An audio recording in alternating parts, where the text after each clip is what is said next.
Welcome to Pop Culture Addicts. Our guest today is a versatile actor and producer who's been in, well, a crap ton of shows and movies and a whole lot of stuff that you just have to go to his IMDb list to see everything that's on there. But you might also recognize him from a 3-year stint on a little show called The Young and The Restless. You might have seen him on there, maybe once, maybe twice, maybe a lot more. Anyway, we are very happy to welcome Jonathan Stoddard to Pop Culture Addicts. Welcome, Jonathan. Why, thank you very much. It is wonderful to be here with you guys. Oh, thank you. All right, so Jonathan, we start because as we talked about in the pre-show, Kathleen and I are major nerds and we love origin stories. So we like to talk to each of our guests about their origin story. What were their influences, their backstory? What makes them the person that's sitting on the other end of the mic in front of us? So in the case of Jonathan Stoddard, what's the origin story? What were your influences growing up that helped shape you and point you toward a career in the arts? Origin stories are fun. I so wish I had a button shirt so I could just be like, yeah, Superman. Let me see. It depends how far back you want to go. I could pull a Goonies and just say, well, in 3rd grade, I was. You love Goonies. God, sloth love chunk. I need to watch that weekend. Yeah, it really depends. I will say this. I've been full-time, so my career really just started taking off within the last maybe 5-6 years. And then before that, it has been a very interesting relationship. Not so much with the art, but with the business, because those are two very different things, having a passion Right. and then figuring out a way to pay your bills with your passion. So it just kind of depends where we want to start. Sure. Okay. Well, let's talk about the art, not so much about the business then. What were your influences in the art that made you say, yeah, I might want to do that? Well, as a child, I played baby Jesus, and that was my first breakout role. It's the wrong time to try to take a drink. Good. And I will say, that was my first breakout role. It's hard to beat that. But anyway, Well, there's had that. some Yeah. fun. Yeah, I had some fun with that. I will say my parents are psychiatrists, so there was a really cool push to appreciate the arts and to get into theater. And that isn't so much related to psychiatry, but I will say home was not necessarily an explorative place when it came to like having fun and being outgoing. And I was the youngest of 4, so I was always playing. But with them encouraging me to always do school plays within the school programs and then community plays and just always keeping me busy in some kind of summer program or doing something, I was always acting. It was just a natural part of my life. So Okay. I never knew anything outside of that. And we've all been to like some kind of summer camp or something, right? And they usually do some kind of a play or something there, or there's the community theater. And again, being the youngest of 4, by the time the 4th one comes out, your parents are like, well, they're harder to kill than we thought. Let's not pad the doorknobs anymore. Here, kids, why don't you watch them? There's more I truth feel to that seen. than as a parent of 3, there's more truth to that than what you think. As the youngest of 4, by the time my parents had me, they were just tired. Yeah. No, they're like, oh, my Angela's first word, Ricky's first word was cow. Your first word? Yeah, no, the luster is gone. The shine is gone. But yay to the youngest of 4. Woohoo. Definitely. Yeah, no, I think by the time I came around too, my grandparents told my mom, you don't even need to take pictures of her. She looks just like the other ones. She'll never know. Ouch. Wow. Right. So hand-me-down clothes and hand-me-down photos. Mm-hmm. And I mean, there are legitimately photos of the 4 of us growing up that it's wait, which one of us is that? Well, Dad looks like that. So that's probably Charlie because he was gray by the time I came around. But, yeah. Oh, wow. Well, and now with today's technology, just Facetune or do a face swap. And now you can reuse every single photo. Exactly. Well, that's cool though that your parents helped you, that your parents encouraged that they were keeping you busy and getting you into the arts that way. That's fun. It was either extreme creativity and resourcefulness or incredibly lazy. There is a Who knows? But I bit of both. very, very, I'm very, very happy. All joking aside, I love them. They're phenomenal. And Sure. they gave me a really great balance of science and art. And That's cool. that, yeah, especially during that period of time in the 80s and 90s, those two were almost at odds with each other.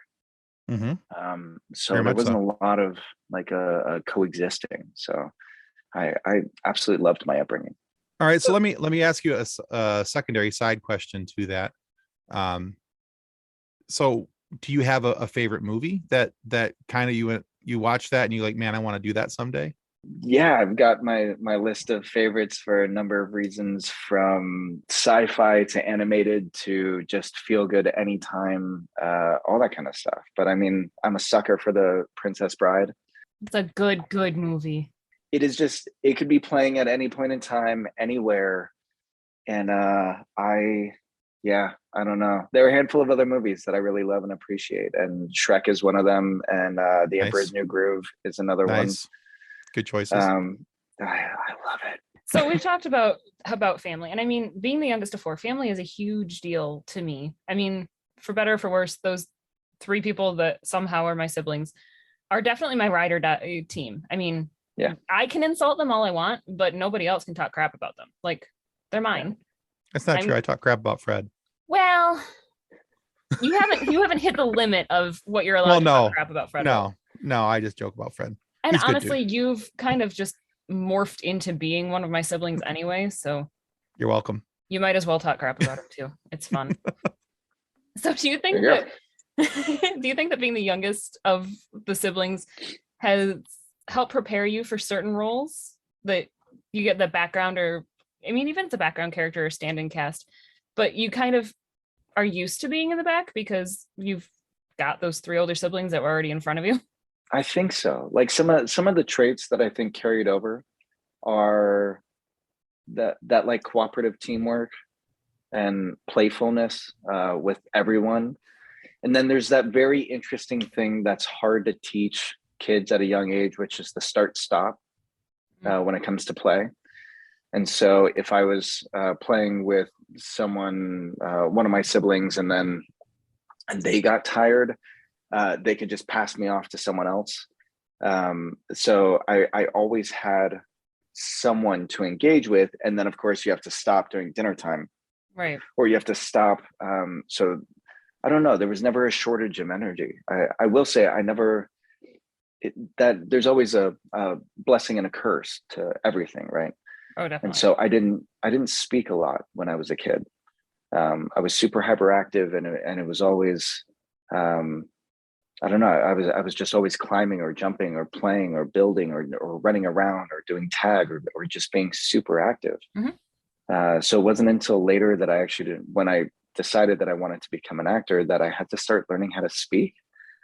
And that is a very interesting thing to try to figure out how to do in your like mid-20s, when you decide that you want to do something as a profession, as opposed to just, here, give me the lines and I can say them, versus I have to actually be a independent, creative, contributing member of this entire production.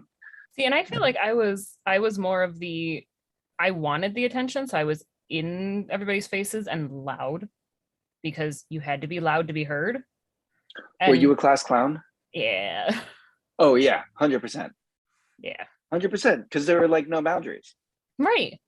But somehow still all of my report cards said "a pleasure to have in class." It's like, oh yeah, the youngest of fours, we're not evil. Like, we're fun. We know all of the ways to mess with people because we see it all day, every day. Oh yeah. Mm-hmm. And most of the time it's happening to us, so then we know how to either take it and dish it out, but then and then we soften it. It's like taking the dagger out of our backs, and then we dull the blade, and then we decide we want to start playing with other people, but not in like a negative way, in like a let's go play sword fights. I don't know where I'm going with this, but yeah, it's a weird dynamic, because you do have that like, no, I know this trick because that trick has been played on me. You cannot get me with that trick. I have mastered that. I will get you with it when you're not paying attention to me. but like my husband is an only, and it's Ooh. the combination of the only child and the youngest of 4. Ooh. Oh yeah, it's intense sometimes. But now we have a 3.5-year-old who is an only and is probably going to be an only. So there's that, like, the little kid inside of me, my inner child, with the do all of the things to her that you wanted to do growing up. It's like, no, I am her mom. I'm supposed to be good, but I can also still pick on her because it's good for her development. Right. It's fun. You're like, it did wonders for me. Right? Trauma's great for you. Yeah, trauma builds character. Right. Coping mechanisms. My husband's gonna edit this and be like, what is wrong with you people? He knows what's wrong with me. He's met my brothers. I still think the line so far to be beat in this whole conversation is 4s aren't evil. And it's so funny. I feel bad because I know that my brothers listen to the show. The number of times that I've talked about being the youngest of 4, and then I'll say something and I'm like, oh, but it's my brothers. My poor sister is never at the blame for any of this. Wait, are you you're a 2 boys, 2 girl? Yep. So I'm a girl, boy, girl, boy. Oh, there's boy, boy, girl, girl. I don't know how my parents did it, but and it's so shut up, Tim. Obviously, I know I have a child of my own, but ew. I'm just saying. No, and it's funny, is my older brothers are 12 and 10 years older than me. And then there's a 4-year age difference between me and my sister. So it's Charlie and Fred are 2 years apart. And then there's a 5-year age difference between Fred and Julia. And then 4 between me and Julia. And it's like the boys were raised by the younger parents. The girls were raised by the older, have already dealt with all of this crap parents. Tired, don't want to put up with this crap parents. Yeah.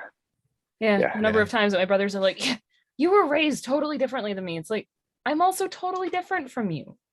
There's a big difference here. And by the time I came around, Dad was 47 and tired. I get it. Again, we are not padding the corners of the table anymore. No. Survival of the fittest. If they get a scar, they'll brag about it later. And whatever, their bones are malleable. They'll grow back. Right. So, just to back this up just a quick second, your dad was 47 when he had you? Yep. God, that exhausts me just thinking. My dad turned 47 a week after I was born. Oh. I'm 45. I can't imagine having a child right now. I would cry. And a child this high energy. This high energy, Tim. Oh, I'm glad I got that factory shut down. All right, yeah. But it's so funny. So even though my parents were told she looks just like the rest of them, don't bother taking pictures of her, my mom did still do the first year baby calendar for me, which I love. I still have it. I treasure that thing. It also makes me laugh really hard that I was born in August, and in November is the first time Dad was thought of that, or the first time somebody asked if Dad was your grandpa. And I'm like, oof. Wow. I love that that's in my baby calendar. Did that play later? Oh, makes for good stories, but yeah, I'm sure. All right. So Jonathan, I don't think just a quick topic shift here. I don't think that people fully understand the workload that the folks in daytime drama have. The constant recordings, the learning new lines every day, everything that's kind of goes into that. And so you were around that for quite a few years. I think it's something you clearly understand better than we do. But what is something that you wish you knew better before entering the daytime drama world? And what's the best lesson you think you've learned during that time? I mean, I will say specifically for daytime television, the hardest thing is when you're looking at network stuff, it is the DLP, which is Dead Letter Perfect. Okay. And you don't have a lot of wiggle room. You don't get to really play with a lot of either ums or casualness or improv or things like that.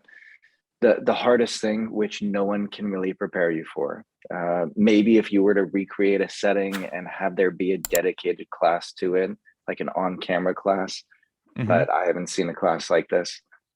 But otherwise, you're going in and you're looking at 4 cameras. Actually, you go in and between 7 and 8, they block your scenes, and you have to know everything. You go to your changing room and everything, and then you may have changes that could be a couple lines or a couple pages. You have to spend the next maybe 30 minutes to a couple hours doing as many techniques as you can to integrate it as fast as you can while remembering the blocking they just gave you. And then they send you out there and you get 1 or 2 takes. The director who was there during your blocking then disappears, and he goes to, or she goes to another place. It kind of becomes, God in the sky kind of thing, like Truman Show style. And it is just a spectacularly well-oiled machine. And when I first booked it, it was for an under 5, and I couldn't eat for the 2 days beforehand. And I found friends of friends of friends who had been on a soap trying to get some idea, because I didn't want to mess it up. I wanted to be invited back. I wanted it, like, when you only have 5 lines and you gotta make it count. I don't know. Yeah. I'd honestly rather have 1,000 lines than 5.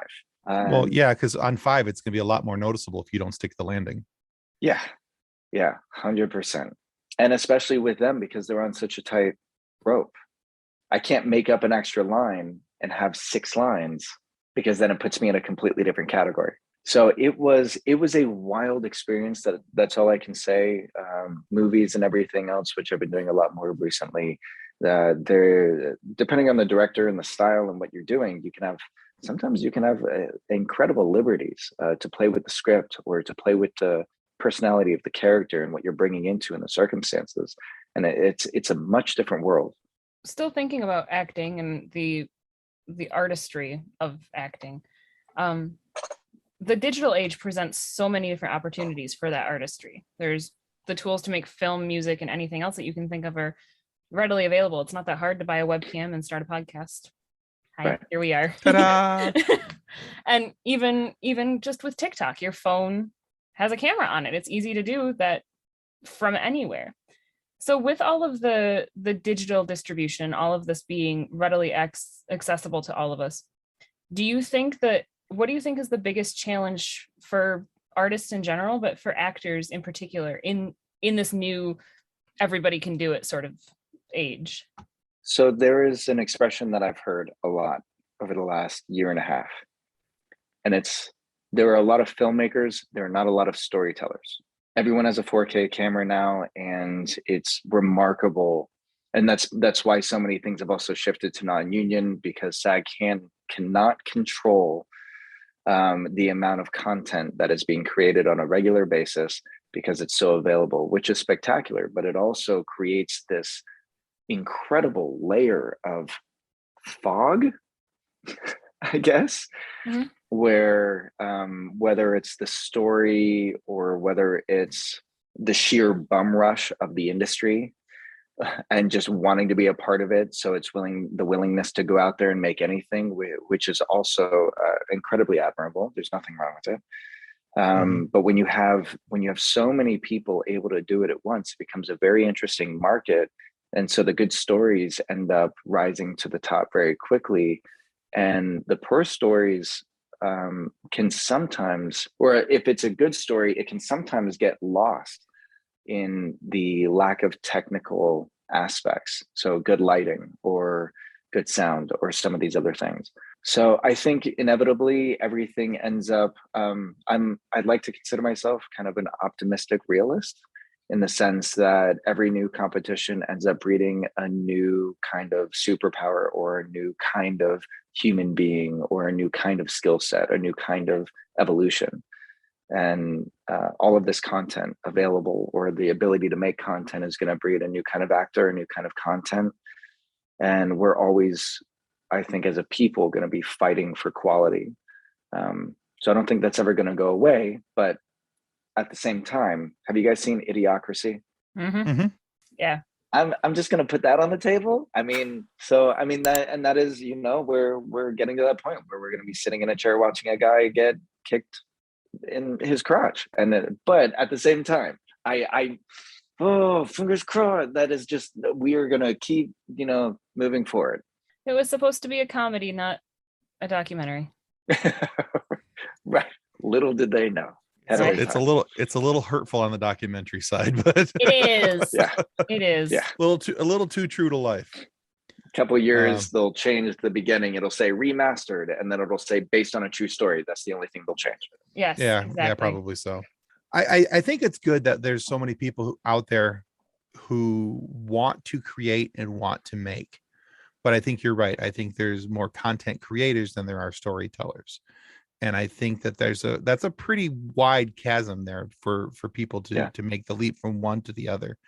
You could be a content creator and you can make content all day long, and you can pontificate on your ideas of this, that, and the other thing, but you can do all those things. But then like I can get on in front of a camera and I can sit down and I can tell you my ideas about this Star Wars movie or that Star Trek thing or this Stargate thing or, whatever, because I'm a nerd and I can do that. But there's a very large difference there between that and me actually sitting down to make a movie that tells you all the things and present a logical, cohesive story. So I'm hoping that with all of this content creation and all the digital creation that we're seeing, where these fan-made images and these fan-made movies that are going like straight to YouTube and things, some of them are pretty decent. Yeah. Some of them need a lot of work. Mm-hmm. Yeah. And that's just trying to put it nicely. But I'm hoping that's, like you said, somewhere in there that there's a middle ground found, and we now, there's the evolution of what is the next step, and that these people who are wanting to create and make these stories, they I don't know if it's a need for classes or education on the actual art or the artistry of doing it. I don't know, but there's the desire to do it, but sometimes the desire isn't enough. Well, it's really interesting, right? Because we're talking about it just on an entertainment level. And I think the access to classes, like with YouTube, I mean, I was a professional photographer for 8 years, and I learned it from YouTube.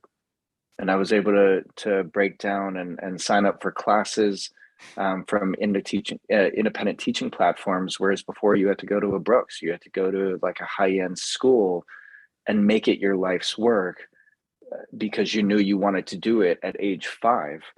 And then you would spend, $80,000 or whatever to go to school and figure it out, or you grew up, in a studio, and now you can decide tomorrow you want to be something else. You want to be a filmmaker, and you already have a phone, or you already have a 4K camera, or even a 1080. And so now everyone can start learning lighting on YouTube. Mm-hmm. But before we go too far off of it, what's really, really interesting is entertainment used to be able to play with the concept of truth and entertainment. And there was sometimes this interesting line, the documentary style that we were just talking about. Mm-hmm. Right now, and as technology continues to grow and develop, and with the market and social access, we have I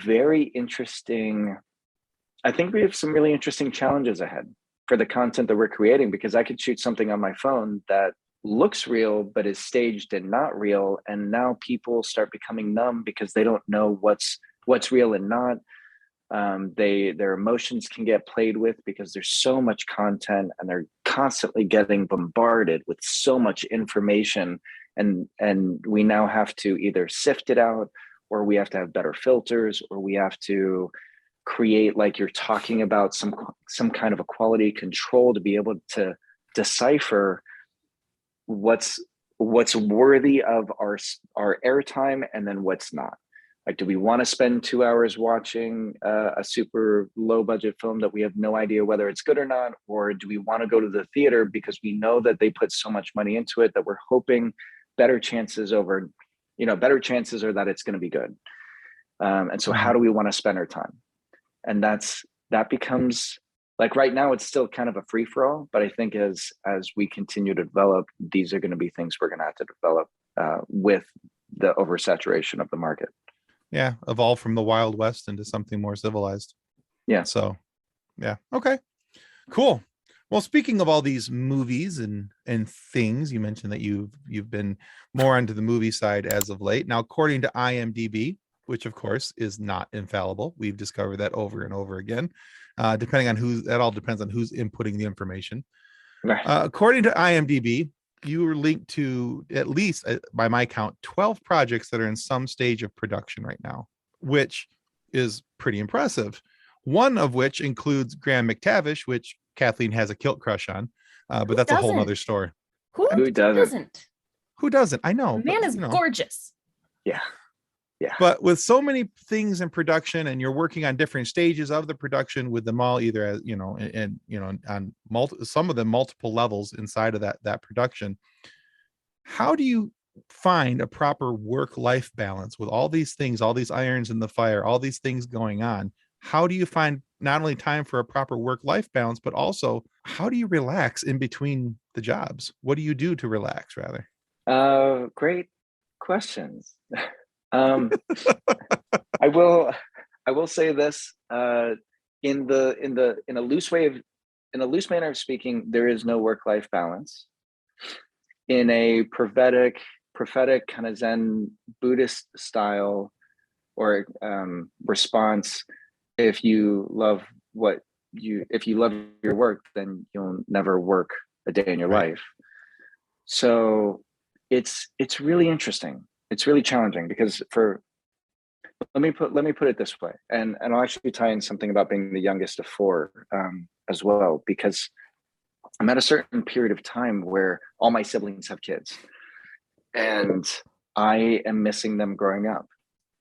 I'm missing the birthdays. I'm missing the events because I'm on set and I'm building, and it eats me up more than it does them. And thank goodness that I've been doing this long enough that they have supported me, and they have decided not to take anything personally and to love me for whatever I can do and give. But it wasn't always that way. But it is now. Awesome. But I will say something that I think about a lot is when I think about doctors and the process to go to medical school. You don't have a lot of free time. You're looking at 8 to 12 years of dedicated schooling, education, and then matching residency, and then trying to figure out a life, and then paying for a couple $100,000 worth of student loans and things like that. And so you're moonlighting, pulling double shifts, all this kind of stuff to be able to come out clean on the other side. I call it the Shawshank Mile. Okay. And of course, of course you guys have seen that, right? Mm-hmm. Oh yeah. And so when Morgan Freeman is narrating and he says Andy Dufresne crawled through a mile of waste and all this stuff to come out clean on the other side, and this is my Shawshank Mile. And so I've had to make peace with my version of medical school. I've had to make peace with my Shawshank Mile. I've had to make peace with the friends and the people that have not been able to love and support me because I can't be there for the special events, even though I really want to. And for a lot of my life, I prioritized people and community over my life or over my passion. And not to go dark or dismal, but it ended up backfiring and I ended up nowhere, even though I gave up everything for everyone I loved. Mm-hmm. Sure. And that's not their fault. It was mine. And it's about the kind of life that you want to live, right? And it's the kind of life that I want to live. And it's about what do I want to accomplish while I'm here. And so I've had to make peace that there is going to be a sacrifice made somewhere. Mm-hmm. And can I still love and appreciate those that are important to me, my family, my friends, without sacrificing my vision and my leadership and my drive? And so it's still something that I work on today, because like last year I did 19 movies. This year I'm currently working on my 5th movie since January. It is a challenge. There is no sugarcoating it. It's hard. It is really hard. And I can go through all the different ways of talking about how it's challenging, but most importantly, it's finding the moments to breathe, to center, and doing my best to have compassion for everyone around me, because I know that it's hard for everyone around me. and it's also really challenging for me. But That's I'm an here. excellent answer. That's what I'm doing. Yeah. That's an excellent answer. It's I think that when people from the outside looking in are like, oh, he was in 5 movies last year, or whatever the number is.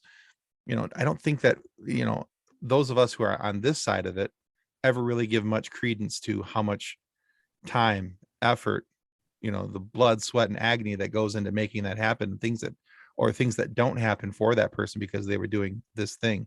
And so that's a nice answer. It's a bit of an eye opener in helping those of us who don't do what you do kind of get a little bit more of a sense of what it's like to be an up and coming actor and working to build yourself a foundation.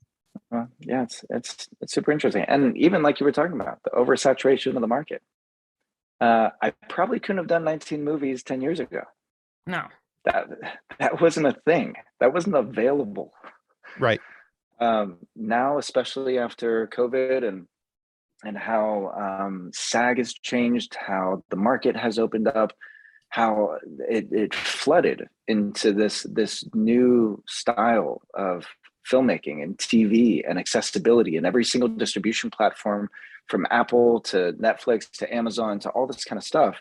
There's now more shows and TV and film. It's more available than it's ever been in the history of the world. True. So this is an incredible time to build. So outside of acting, I also learned that, and you've mentioned that you were a photographer, you've been a musician, and from my research, a pretty good cook, having graduated from Le Cordon Bleu in 2004. That's awesome. Le Cordon Bleu. Yeah, I'm not. Le bleu. Sorry. Le Bleu. Yeah. Yes, I'll shut up now. Cooking. I've had a couple. No, please don't. Please don't. Yeah, I've had a couple lives. Oh, that's so cool. So is there a method of expression that you want to explore that you haven't yet? Or, going from acting to photography to music to food, is there something that you've done, you haven't done that you want to try still? Well, I would say what I'm really excited about getting further into is the music side. So food was amazing. And if you want, we can go back to that, because I still I am a food addict. We all are. We kind of have to do it every day. But we will definitely talk food more, even though poor Tim's over there with the I'm hungry. I know. Sorry, we won't dive into it. I may be the only person here who has sung, a love song to his tater tots. So I'm just saying. I really wish I had that on video. I'm really glad you don't. So wait. That was an invitation for an invitation. He legitimately, it was my parents, my older brother, me and my husband, Tim and his wife, Shayna, at this little hole in the wall bar where a friend of my mom's their band was playing. And Tim was a couple of adult beverages in. I was about 3 or 4 Guinnesses in. I was the only sober one because I was pregnant. And he was literally serenading his tater tots. That's amazing. Singing along with the band. Singing. Where was your phone? I was holding my plate of tater tots up like this and the Holy Grail. Oh yeah, just his amazing. wife and I were too busy looking at each other with he doesn't even look at you like that. Oh, if she held tater tots, I sure would. I'm I have never Love you, seen baby. him look at you Smoochy, like that. Smoochy. Yeah, no, I should have. My phone was right there. I could have gotten video of it, but I am so glad you didn't. I missed the opportunity. That would so get held against me so many times. It still does anyway, but yeah, but at least there's not photographic evidence of it. So. If there was photographic evidence of it, though, that would have to go on our Patreon. That would be the true at the $15 tier. Set it up. Take him to the bar, give him a couple of Guinnesses. Please randomly place a plate of tater tots. It'll happen again. Although it'll probably be him and my husband both serenading food at that point. And well, if you include would have to have a live band. They would have to have Guinness on tap, and they would have to have I think they called them Irish taters, and it was just like overstuffed and overdone, with toppings, tater tots, and it was just glorious. Pretty sure I can recreate it. That's 3 things. We can make that happen. because potatoes. Didn't And the I'm tater Irish, and tots potatoes are so awesome. they were loaded tater tots, but they were loaded Irish tots or something. Yeah, So didn't they loaded have like Irish corned tots. beef in them? Yeah. Yeah. It was glorious. So anyway, It sounds like it. Bar food is the best. Yes.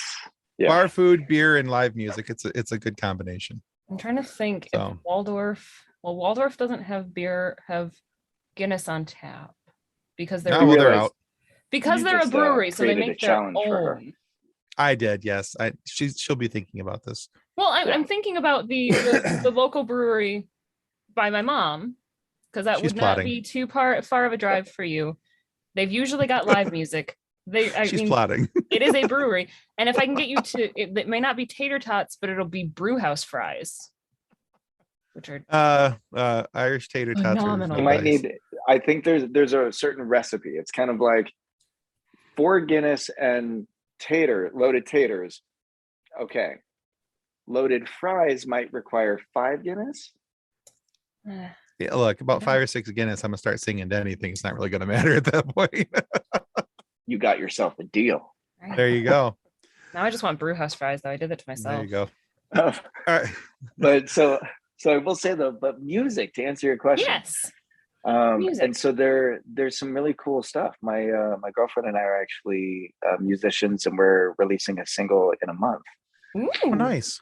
And that's going to be followed up by an entire EP, and we have a record ready to go. And we've been working with some amazing people. She's spearheading the entire thing. A phenomenal musician, singer, and songwriter. I help with the production and some of the songwriting and instrumental and things like that. Awesome. But it's going to be really, really cool. I So think that we're gonna shameless plug. time this one to.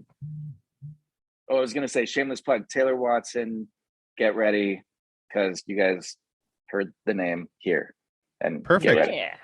So if we were to compare the music to a recognizable existing artist, who would it be most compared to that we could say it's this genre or this style?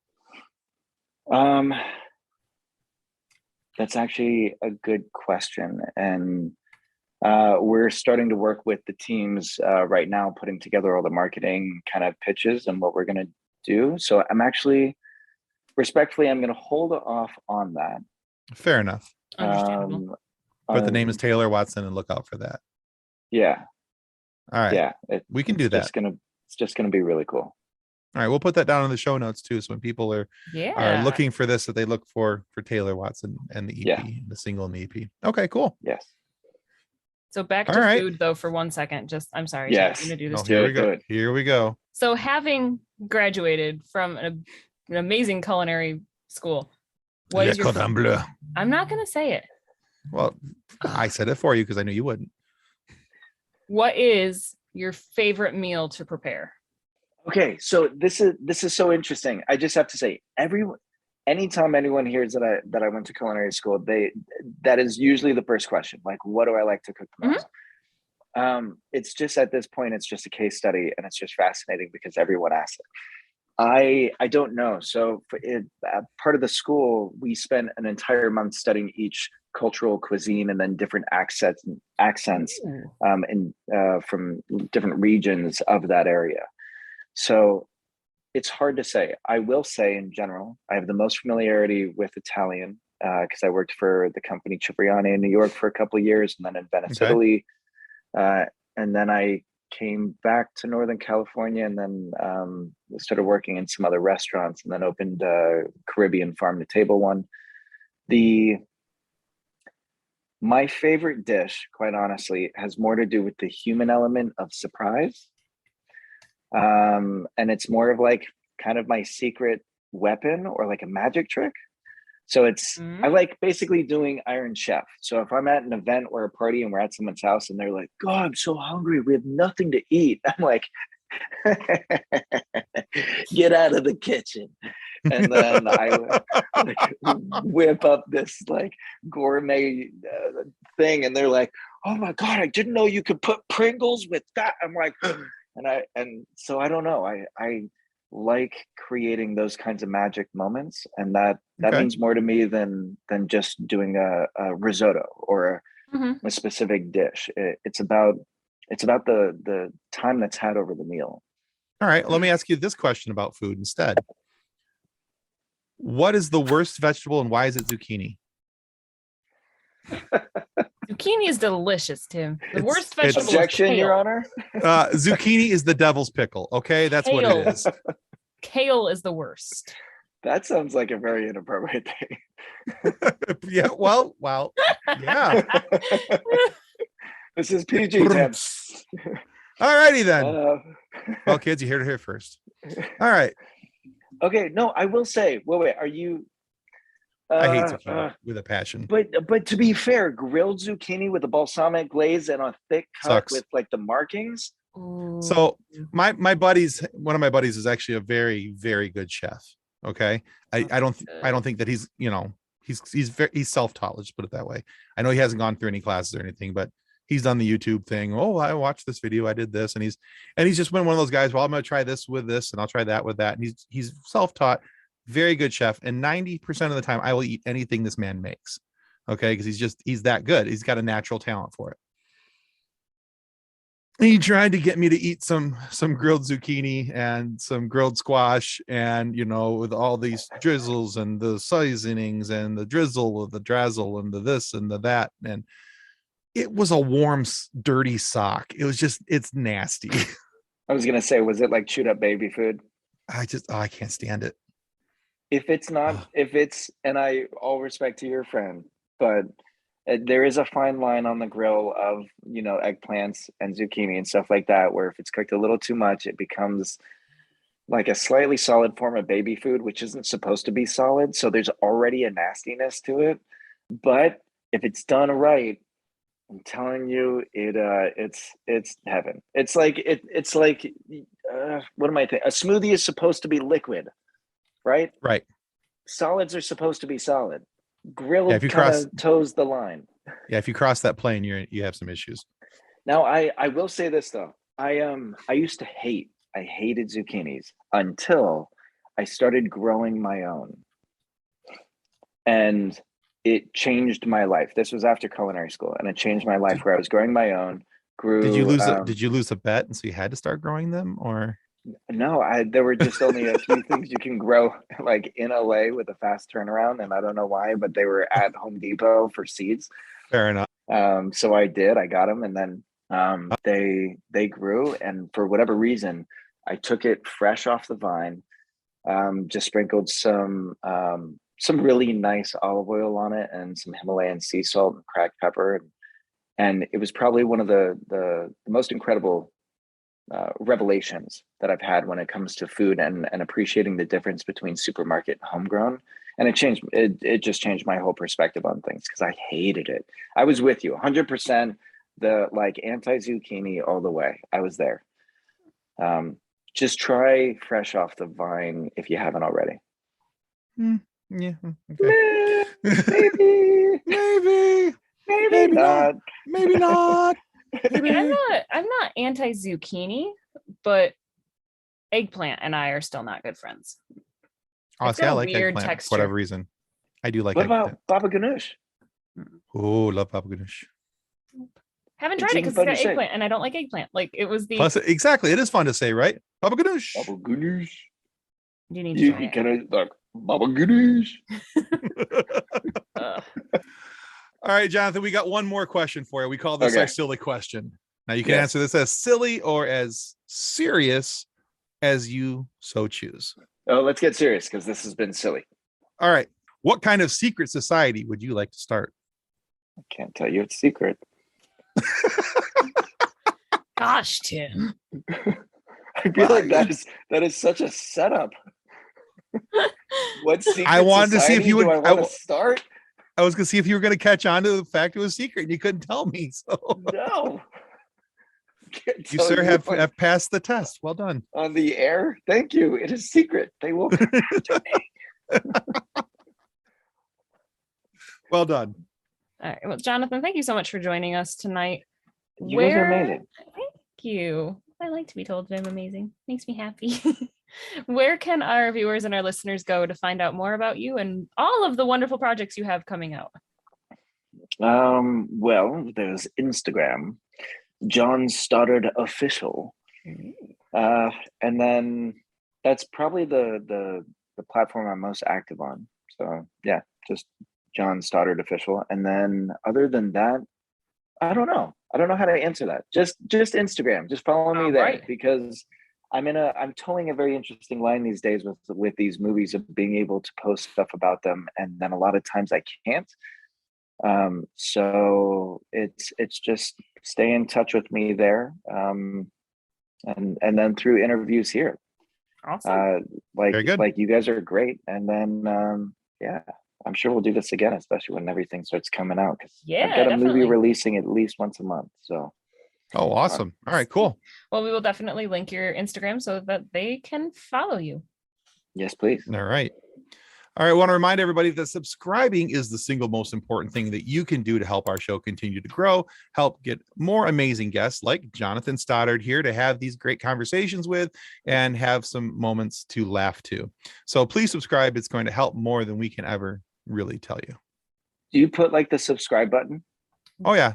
There's a little Where- button, but Oh, it's going to be here. Point anywhere and John will point put it anywhere, there. and we'll make sure that John points it there because We're just gonna all randomly point in different directions and he'll have to put it everywhere. All right. All right. Boom, Don't forget to subscribe there. Boom, subscribe. Boom, subscribe. Boom, subscribe. Yeah. So take Jonathan's advice and subscribe to Pop Culture Addicts. And remember, kids, pop culture is all around you, influencing everything we do, influencing every part of our lives. So if you're a pop culture addict like us, come back next week. We'll have your fix waiting right here for you on Pop Culture Addicts. Bye. Bye. Adios. Copyright 2025 FSF Podcast. Reference any specific product or entity mentioned on this podcast does not constitute an endorsement or recommendation by FSF Podcast. The views expressed by guests are their own, and their appearance on the program does not imply an endorsement of them or any entity they represent. If you have any questions about this disclaimer, please contact us via email at info@fsfpodcast.com.